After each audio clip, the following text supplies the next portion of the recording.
Get some!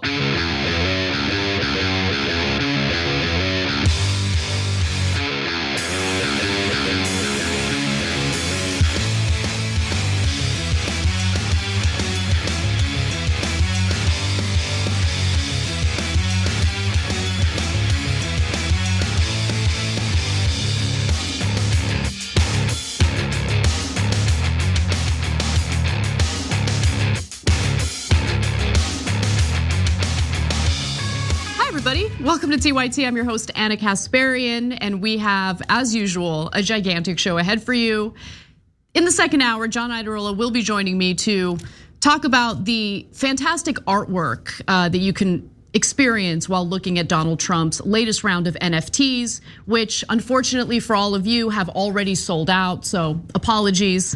But we do have some more, shall we say, substantive topics to get to in the first hour. I'll be doing a deep dive on nuclear energy with the news peg on the fact that Germany has decided to shut down its last remaining nuclear reactors. Was it a good decision, a bad decision? You can decide for yourselves, but I'll give you the facts. Later, we'll also talk about something that the right wing has been celebrating because they think it's an example of me not being in favor of doing something in response to the climate emergency.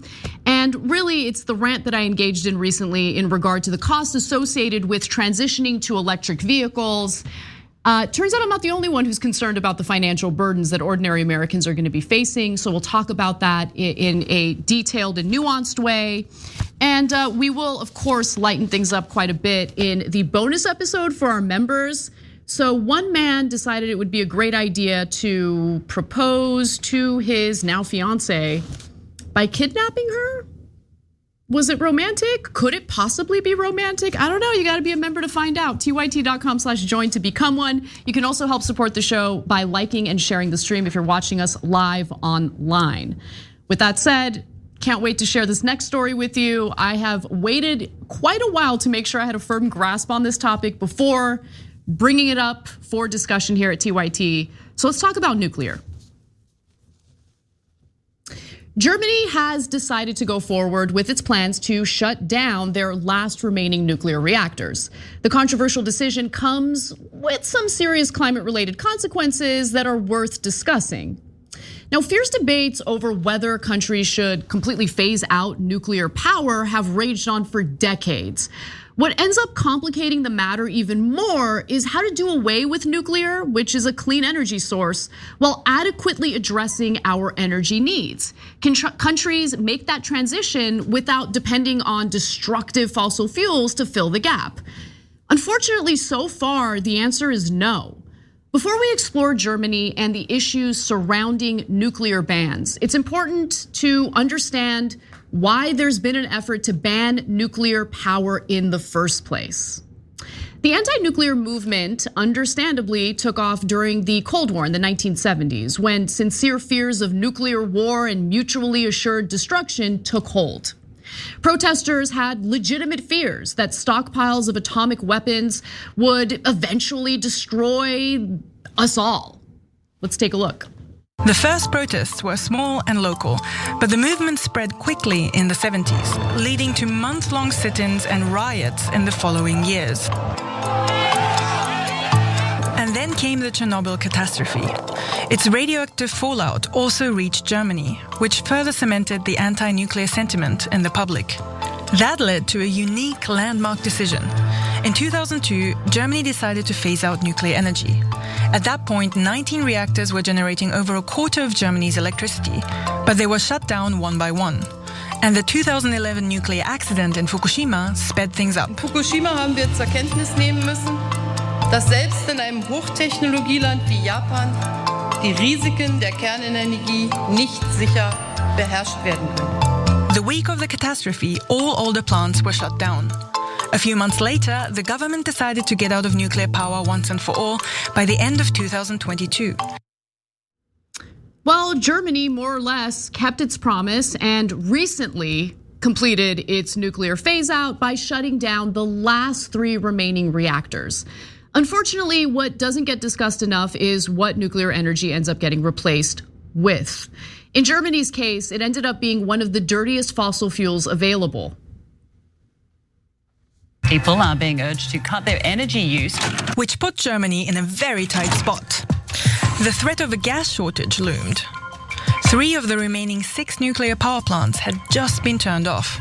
The country had to resort to firing up old coal plants to make up for it, which pushed up overall emissions. Pushing up overall emissions, not good, very bad. Left without nuclear energy and limited natural gas due to, of course, Russia's war with Ukraine, Germany had no choice but to turn to coal. And to be clear, methane-emitting fossil fuels like natural gas aren't exactly an ideal replacement for nuclear either. For the environmentalists out there, don't be too hard on Germany. They're actually not alone in turning to climate warming energy sources in lieu of nuclear power. As in California, New York, Italy, Taiwan, and virtually everywhere else that abandons nuclear energy, fossil fuels have largely made up the difference, which is a disaster. Aside from destroying the planet and contributing to the climate emergency, the fossil fuels that now replace nuclear also have an immediate impact on people's health. Coal and gas laces the air with fine particles that lodge in the lungs and trigger all kinds of diseases.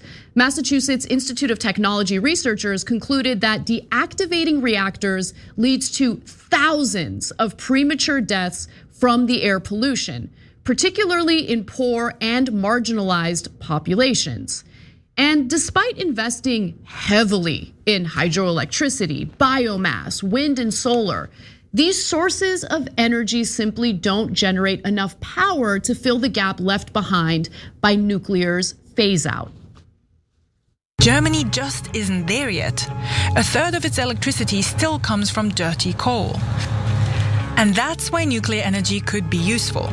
To replace coal until renewable energies ramp up enough, batteries are developed enough, and transmission grids are built widely enough to even out the regional differences in wind and solar generation.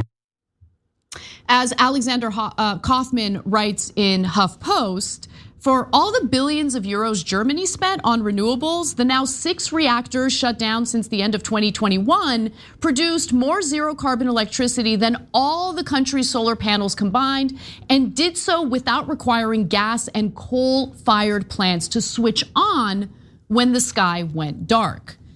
And look, the picture is even more bleak when you take a step back and look at Europe as a whole. Even with some of the technological improvements, like batteries, for instance, that store solar energy that can be used when the sky is dark, the current capabilities are still nowhere close to meeting Europe's energy needs.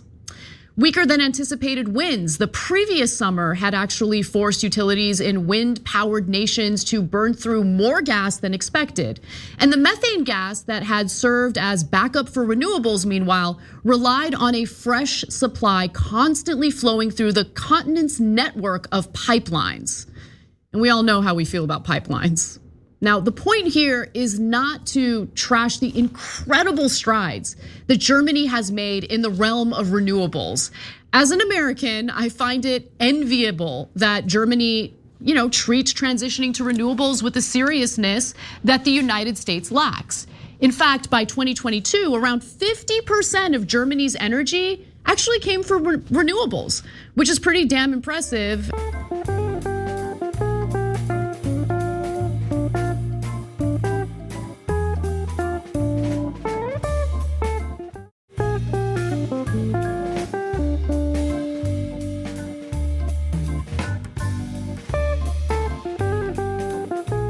And the country's goal is to increase their reliance on renewables to a whopping 80% by 2030. But there are huge questions about how Germany will fulfill the other 20% of its energy needs. And that's assuming the country reaches its 80% renewable energy goal by the year 2030. And what do we do when the sun doesn't shine and the wind doesn't blow? The amount of electricity needed to compensate for that is called the residual load, and it fluctuates a lot during the day. To fill the gap, we would either need huge batteries to store the energy in peak times, which we are still far from having on a large enough scale, or we need power plants that we can shut on and off very flexibly. Right now, a lot of this flexible adjusting in Germany is done by gas plants, which can be turned on and off completely within just 30 minutes. But they, of course, also emit considerable emissions. To cut those, we need to have a low-carbon energy source. Hydro and biomass are currently not flexible enough for that in Germany. So could nuclear power fill that gap? And again, this is the 20% gap that Germany would be dealing with, assuming they get to 80% renewables by the year 2030. But let's not get ahead of ourselves. Let's actually take a look at what's happening in other countries right now before finally considering the costs and benefits of each model. Now, France actually resisted calls to end its dependency on nuclear power. The country happens to rely pretty heavily on it. Just a few weeks ago, on April 7th, the carbon intensity of Germany's power grid was roughly 10 times that of France's. Just let that sink in for a second. Then there are other countries that actually banned nuclear energy long before Germany did. Denmark is a prime example, having outlawed nuclear power in 1985.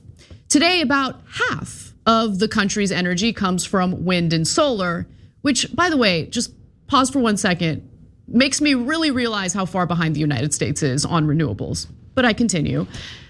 It sounds impressive until you realize that Denmark does rely on fossil fuels and burning wood to fill the gap left behind by phasing out nuclear power.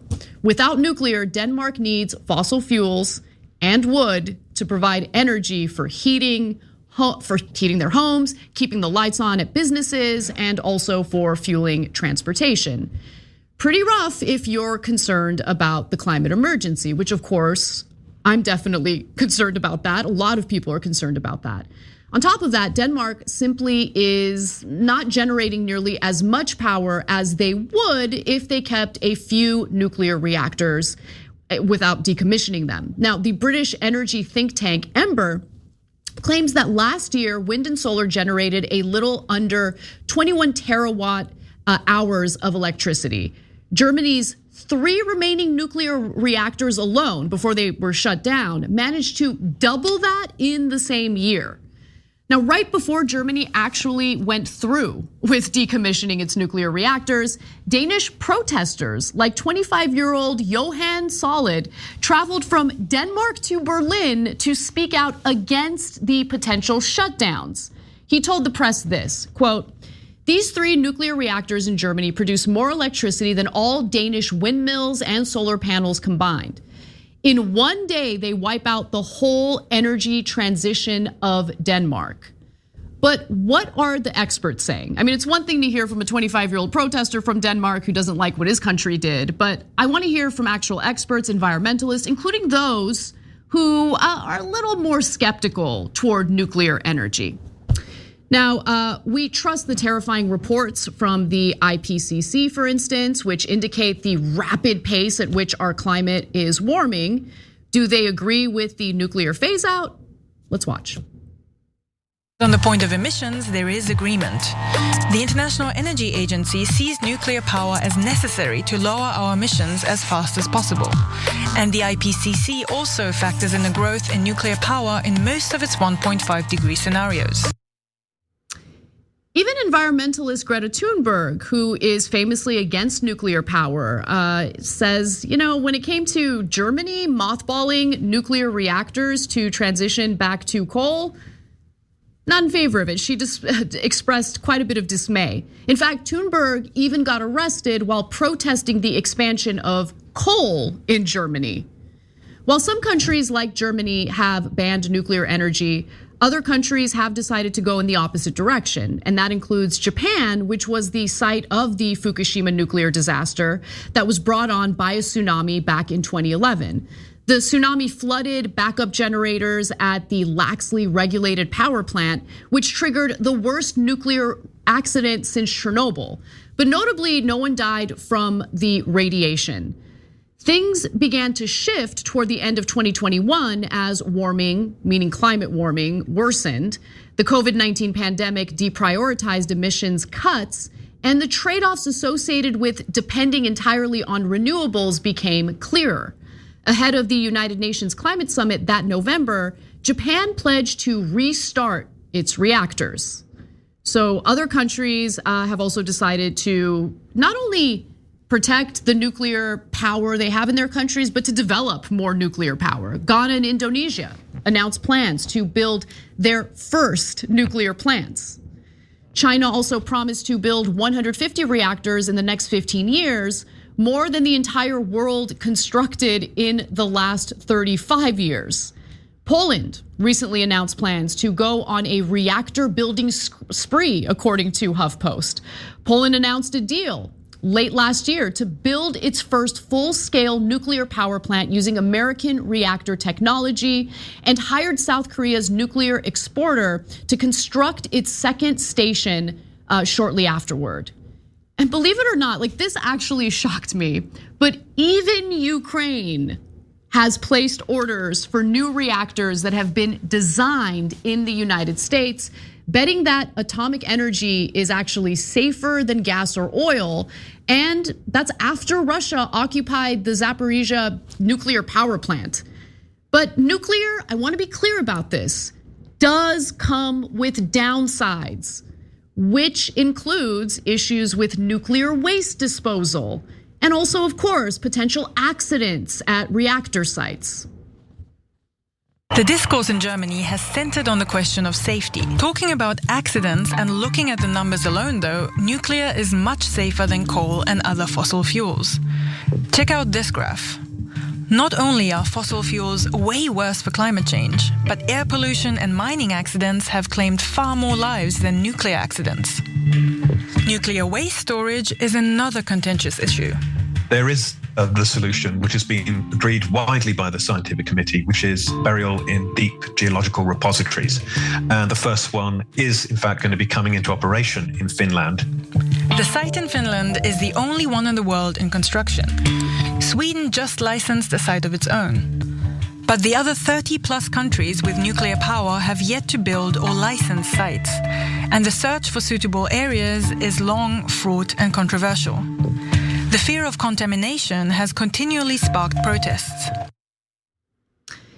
Look, there could come a day where we have the technological advancements necessary to abandon nuclear entirely without having to turn to coal or wood or natural gas or some other fossil fuel. But the point is, we're not there yet. So as with other political issues, countries seem to be putting the cart before the horse, which drives me crazy. And in this case, it's causing destruction to the environment, to the planet. Healthcare, and the healthcare costs associated with turning to more fossil fuels in lieu of nuclear is another concern that I personally have. Look, this isn't to say I love nuclear energy and I want to keep it for eternity. I understand the risks associated with it. I understand the impact it has because of the use of fresh water for these nuclear reactors. There could be some technological advancements that mitigate those issues as well. But my whole point in bringing up this issue is that it just doesn't make sense to phase out one of the most dependable clean energy sources before we've developed the necessary renewable energy to basically close the gap left behind by the phase out of nuclear. That's the point I'm trying to make. And weirdly enough, somehow people have convinced themselves that switching over to burning wood or switching over to coal is somehow better than continuing to rely on nuclear energy until we develop more renewable energy that we can rely on and to close the gap. But it's an interesting topic, one that for some reason fires people up. At the end of the day, it's nuanced. You have to do a cost-benefit analysis, and you have to weigh the risks of nuclear with the risks of using climate, warming fossil fuels.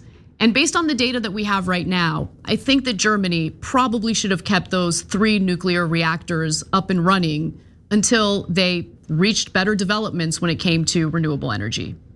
Anyway, a lot of you have thoughts about this. I will read your comments in our first social break. For now, we're gonna take a quick break. When we come back, we'll talk a little bit about how the Biden administration might get some blowback over its weak efforts, to say the least, in helping ordinary Americans afford the transition to electric vehicles. That and more coming up. Don't miss it.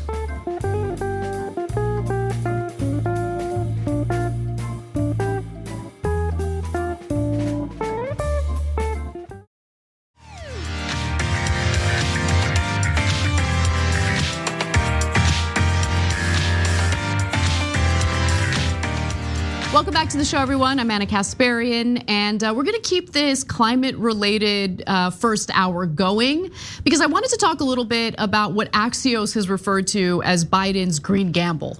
What exactly is that? Biden's EPA has announced some pretty far-reaching climate rules that are meant to dramatically change the way Americans travel and commute over the next decade. Which sounds like a great idea if you're concerned about the climate emergency, which is very real, and we absolutely should respond to it appropriately. For instance, the EPA under Biden's administration want 2/3 of all passenger cars sold in the United States to be electric by the year 2032. What a lofty goal. Now, we're a long way from that. Less than 6% of new cars sold last year happened to be electric vehicles.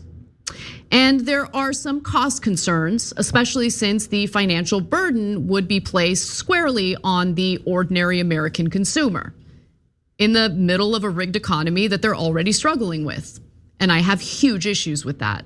As Axios reports, if Biden's plan goes through, consumers in 9 years would find fewer gasoline options and be compelled, meaning forced, to buy vehicles that currently are more expensive and have less driving range than traditional cars. Now look, I have issues with the driving range associated with electric vehicles as well, but let's put that aside. You can deal with that. What about the financial burden? I have no issue with transitioning to vehicles that are better for the environment. I have no problem making changes that are better for our planet. I do have a problem though with the government forcing you to do something and not providing the adequate financial assistance to make it possible. And that is the issue that I'm starting to run into more and more with the Democratic Party. So electric cars currently are dependent on Chinese manufacturers. I bring that up for good reason, because since a lot of this technology is dependent on Chinese manufacturers and tech companies for parts and batteries, the financial assistance that has been offered up by the Democratic Party is actually not that great because it is reliant on you purchasing vehicles that are manufactured in the United States with American parts. And by the way, there also aren't enough charging stations or the infrastructure necessary to support the electric vehicles. So other infrastructural issues were highlighted by the governor of California, Gavin Newsom, as California was dealing with a pretty crippling heat wave last summer. Now, that heat wave placed a heavy burden on the state's energy grid. And here is exactly what Gavin Newsom said to Californians just a few weeks after Gavin Newsom said that he was going to push through a transition to electric vehicles. Let's watch.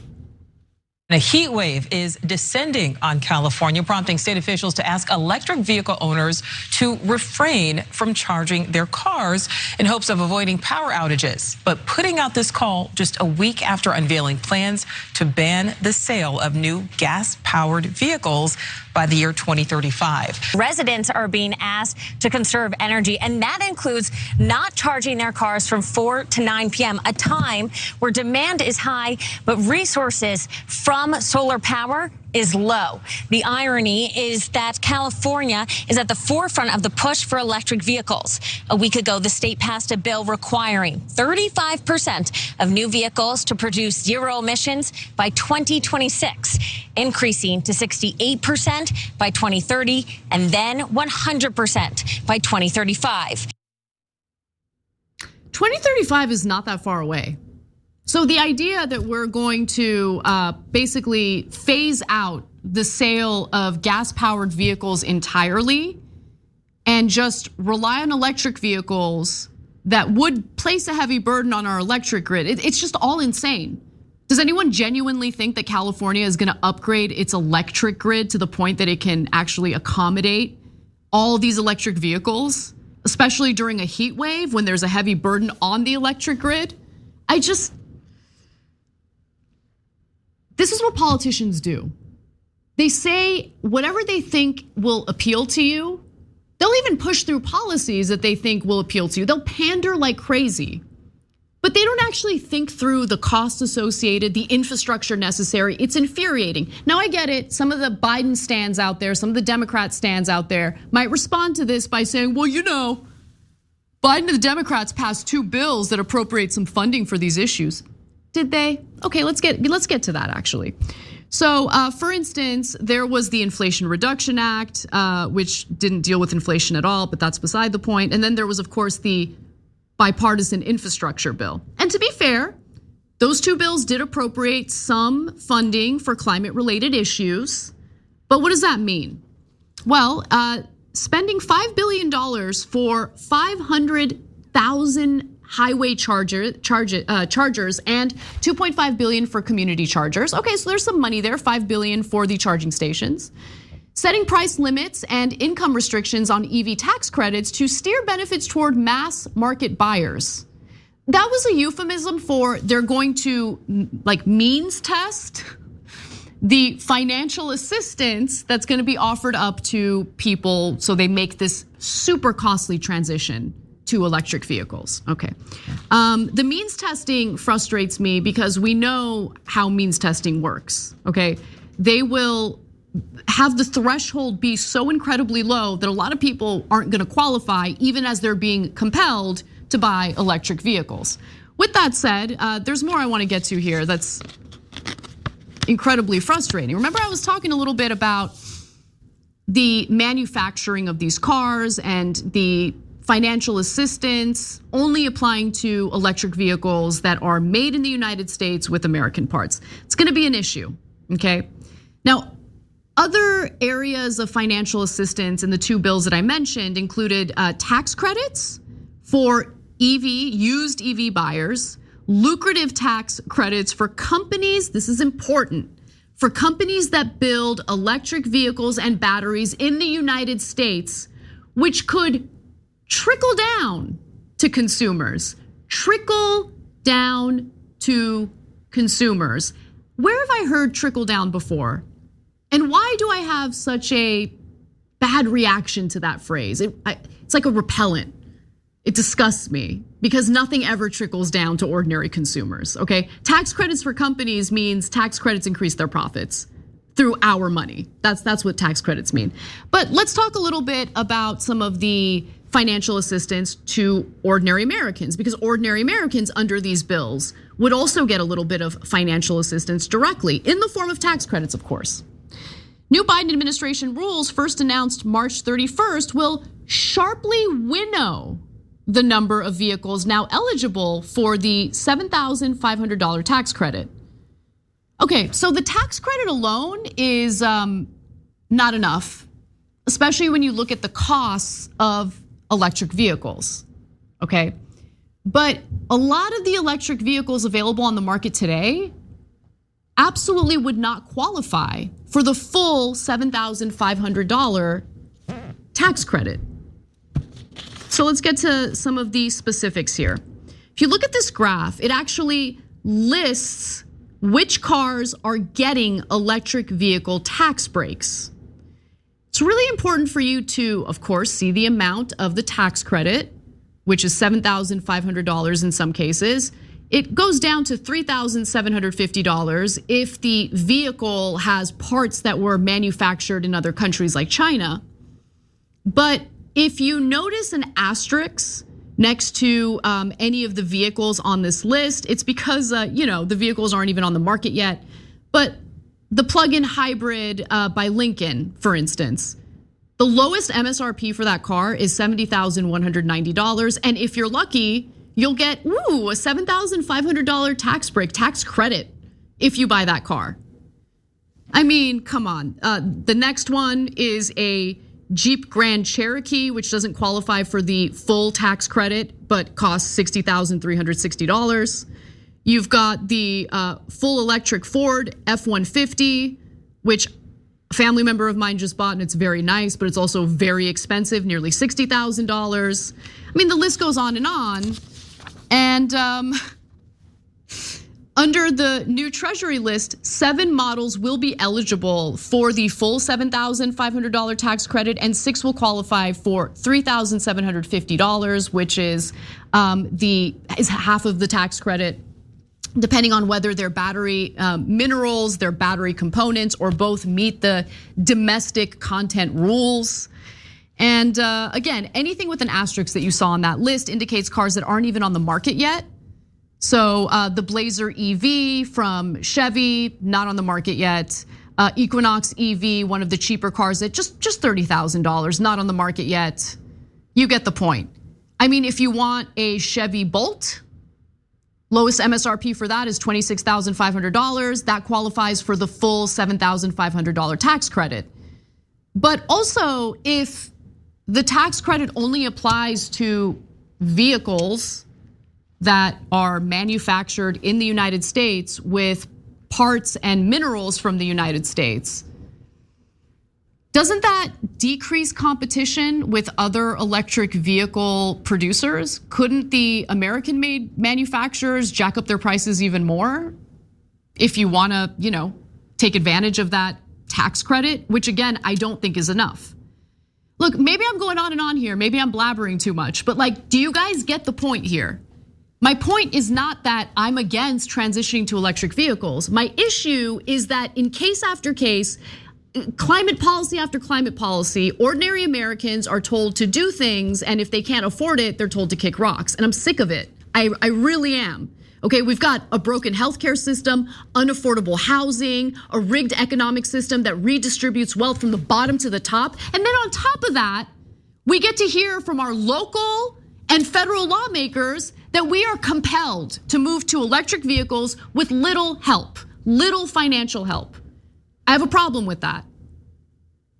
For anyone on the left who thinks that being critical of this issue makes me right wing, please, for the love of God, read a book, go outside, touch grass. Okay, you have a very simplistic mind and you don't know how to think in a nuanced way.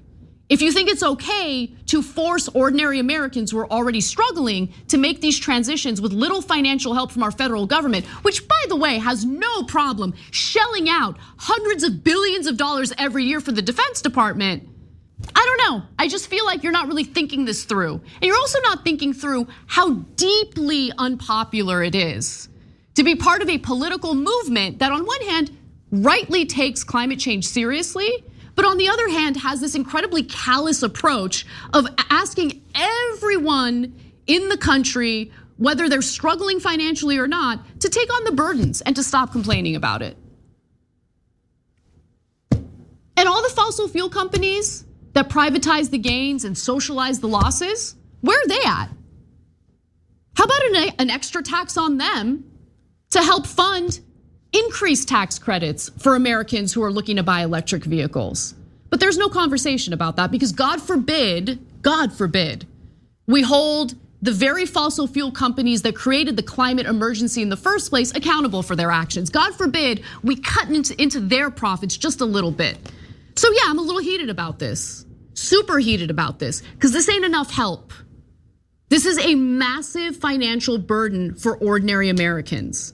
And anyone who thinks otherwise is in for a day of reckoning at some point when we have elections. I don't know if it's gonna be the next election cycle. I don't know if it's gonna be election cycle after that.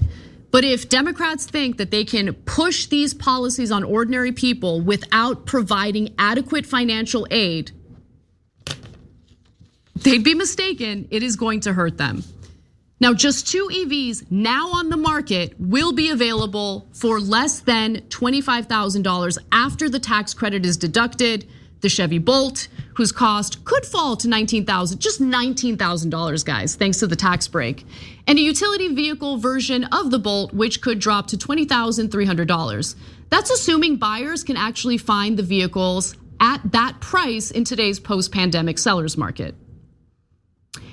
And look, I get that we are drowning in consumer debt in this country, and debt has been so normalized in our highly financialized economy. I'm not in favor of taking on debt. I have a car. It's an older car. It's a little car. It's a it's a Honda Civic. And you know what? You know why I have a Honda Civic from like years and years ago? Because I don't want car debt. I don't want a car payment. I don't want to be a slave to debt for the rest of my life. But transitioning to an electric vehicle would require me to take on debt. $20,000 is not a small amount of money. These are issues that I wish the Democratic Party actually gave a damn about and actually thought through. Instead of just spouting out nonsense about like, oh, by 2035, we're gonna phase out all gas-powered cars, or 2/3 of all cars will be electric. Will they? How about the other side of that? How about thinking about the costs associated with that for ordinary people? God forbid they ever think about that. We gotta take a break. We've got more for you when we come back, including, how the private healthcare industry is stealing money from the Medicare trust with the help of the government. We'll be right back.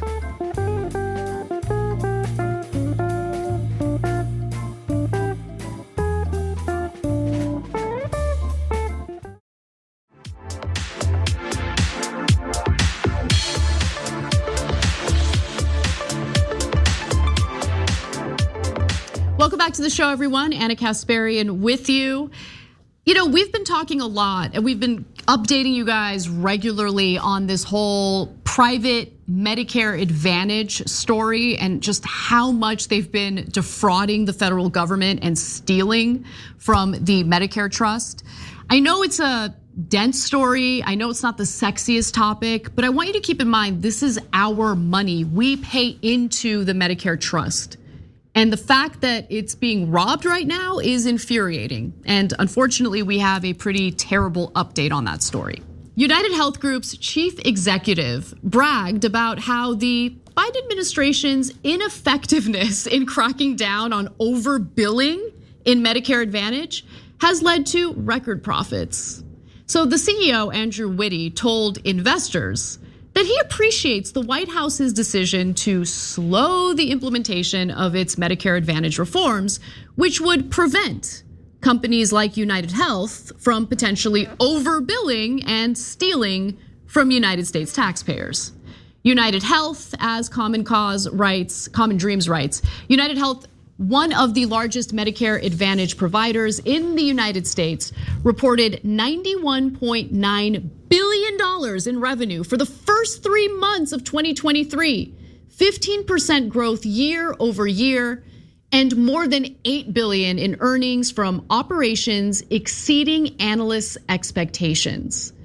UnitedHealth, like other Medicare Advantage insurers, has been accused of wrongfully denying patients necessary care, in some cases utilizing artificial intelligence to determine whether or when to end coverage. And unfortunately, more and more seniors are signing up for Medicare Advantage, with some of them very likely not realizing that it's a privatized alternative to Medicare. The company, meaning UnitedHealth, said that it added 655,000 new Medicare Advantage members in the first quarter of the year. Now, we'll get back to UnitedHealth in just a moment. But first, here's a little context about what we learned recently about these Medicare Advantage programs. So Medicare Advantage is not the same as Medicare. It's a Medicare approved plan from a private company that offers an alternative to traditional Medicare. Much like private prisons, it's privately run, but publicly funded through the Medicare trust. Aside from robbing the Medicare trust through overbilling, other issues with Medicare Advantage includes, super narrow networks for providers that can severely limit access to care for the nation's elders. Many of the nation's largest health insurance companies have made billions of dollars, not just in revenue, in profits, by exploiting the government's Medicare Advantage program. A recent New York Times investigation found that 8 out of 10 of the largest Medicare Advantage providers overcharged the government. In fact, 6 of the 10 have been accused of fraud by both whistleblowers and government officials. Before the Biden administration could implement any rules to mitigate or prevent this fraud, private health insurance lobbyists did what they do best. They went to work. They went to Washington. UnitedHealth helped lead an aggressive lobbying campaign against new Biden administration rules aimed at limiting Medicare Advantage insurers' ability to overcharge the federal government by making patients appear sicker than they actually are. UnitedHealth CEO Andrew Whitty appeared on Capitol Hill in person to lobby against the proposed changes, which the lucrative Medicare Advantage industry falsely characterized as cuts to the program that now provides insurance to nearly half of the overall Medicare population. Now, that lobbying effort culminated with big rewards for the private healthcare industry. Just last month, the Centers for Medicare and Medicaid Services, otherwise known as CMS, agreed to slow down its regulatory agenda by imposing policy changes over a period of 3 years rather than all at once. By the way, with no justification. Like, why are you slowing down the implementation of these regulations? Is it because the lobbyists showed up and demanded you do so? CMS also agreed to boost Medicare Advantage payments or payment rates by more than previously expected. But just how bad has the overbilling been? We can get to some of those numbers. When it comes to excess billing, CMS, which by the way agreed to slow down their regulations and their crackdowns on overbilling, recently estimated that overpayments to Medicare Advantage totaled $11.4 billion in fiscal year 2022, a significant drain on the Medicare trust fund. Other estimates, according to Democracy Now!, were higher at $25 billion in 2020 alone. Citing one industry analyst, Stat News noted that UnitedHealth could reap $900 million in additional profit next year alone, thanks to the administration's decision to delay full implementation of reforms. Insurance giants, UnitedHealth, Cigna, CVS Aetna, Elevance, Humana, you get the picture, and Molina saw their combined revenues from taxpayer-supported programs grow 500% between 2012 and 2022. UnitedHealth is one of just 7 large for-profit insurance companies that now control 70% of the Medicare Advantage market, which is dependent on taxpayer money, our taxpayer money. Taxpayer money that they steal by overbilling their patients, by overcharging and overbilling the Medicare trust. So it's incredible to me that on one hand, you have Republican lawmakers pretending to be panicked about the solvency of various social safety net programs, whether it be Social Security or in this case, the Medicare trust. Shouldn't we do something about the private companies that are defrauding the system? Shouldn't we crack down on that? And by the way, the Biden administration aiding and abetting the robbery in the first place, it's pretty disgusting. Like, what is he gonna do? Is he gonna blame Trump for that too? This is happening under his watch. The Biden administration is fully aware of what these private insurers are doing in stealing money through overbilling. And they're letting it happen. They're slowing down the implementation of these rules that are meant to crack down on this terrible behavior in the first place. Just something to keep in mind when the Democratic Party pretends to be better than Republicans. Because fact of the matter is, the whole corrupt political system that we're currently living under does not discriminate against Democrats. The money flows into the coffers of Democratic lawmakers and Democratic politicians as well. So just like Republicans, they do the bidding of corporate America And in this particular case, they do the bidding of private insurance companies that are literally stealing money from the Medicare trust, a trust that we all pay into. All right, let's switch gears a little bit. Let's end the first hour with, I guess, it's like our annual positive story about millionaires, I guess, because decent millionaires do exist. I always feel a little weird covering this because it seems like a PR stunt, but it seems like they really mean it. We looked into whether the individuals involved in this group are donating money to some nefarious politicians, and they're not. So let's talk about the patriotic millionaires.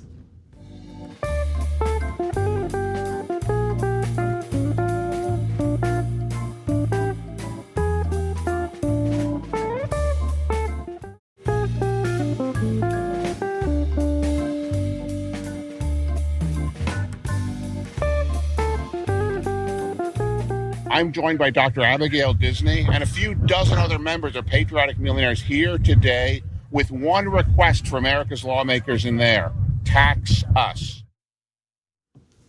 You just watched a man named Morris Pearl. He's the chair of a group known as the Patriotic Millionaires, pleading with American politicians to please tax the rich. In fact, they're arguing that if the United States government fails to do so, it could lead to the end of our democracy.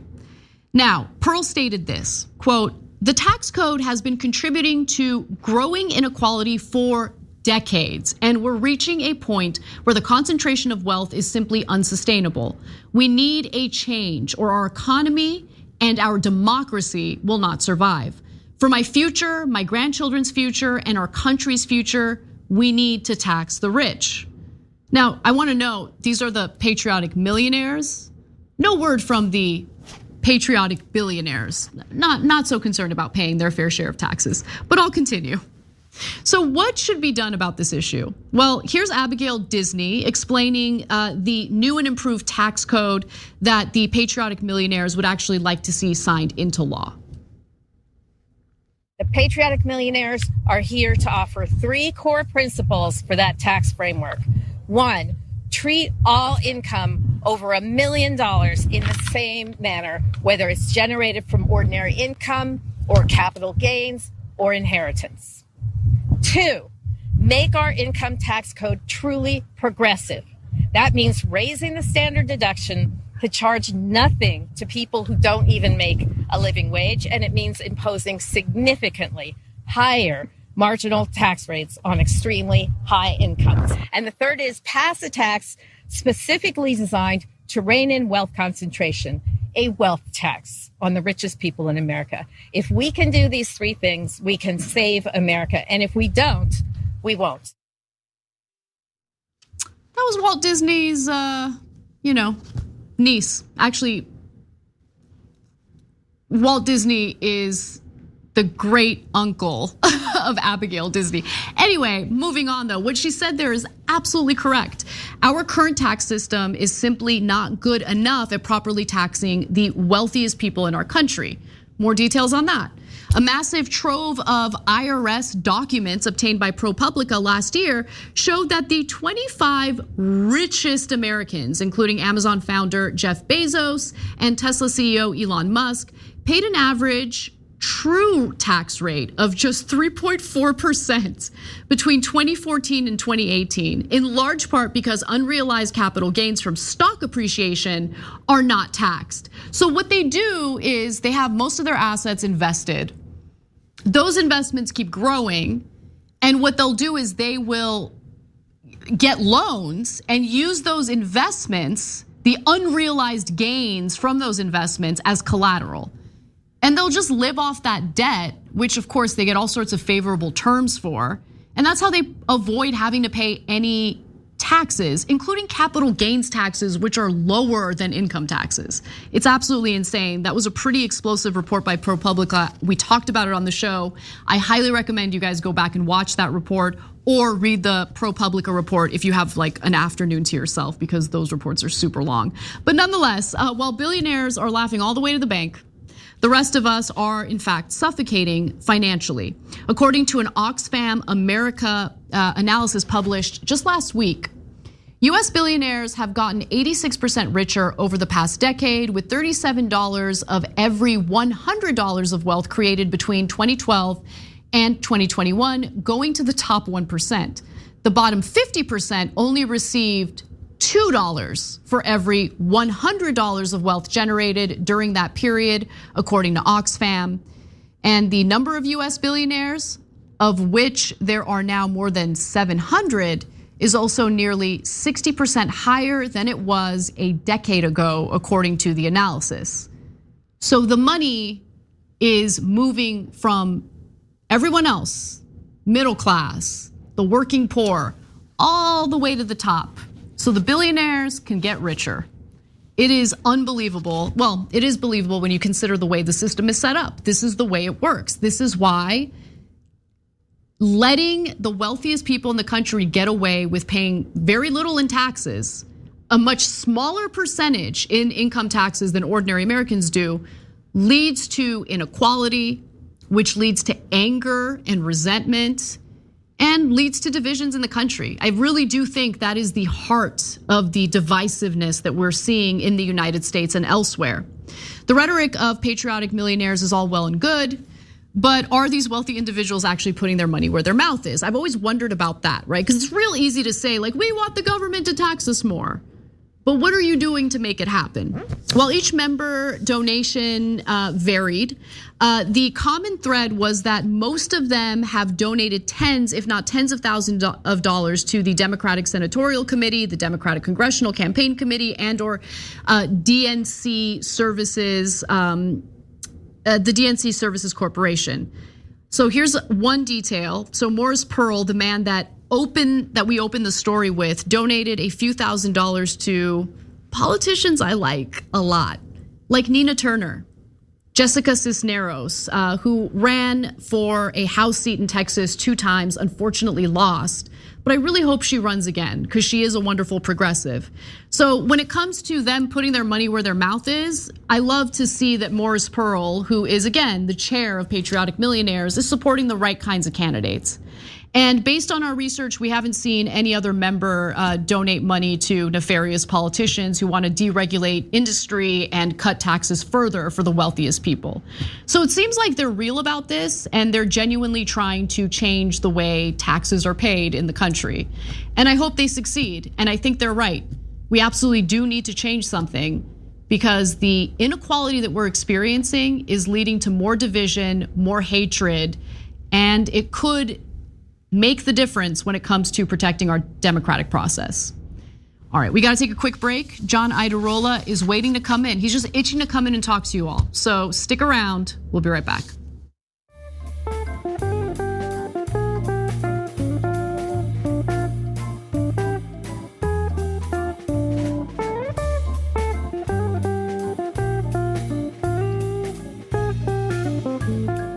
Thanks for listening to the full episode of The Young Turks. Support our work, listen ad-free, access members-only bonus content, and more by subscribing to Apple Podcasts at apple.co/TYT. I'm your host, Cenk Uygur, and I'll see you soon.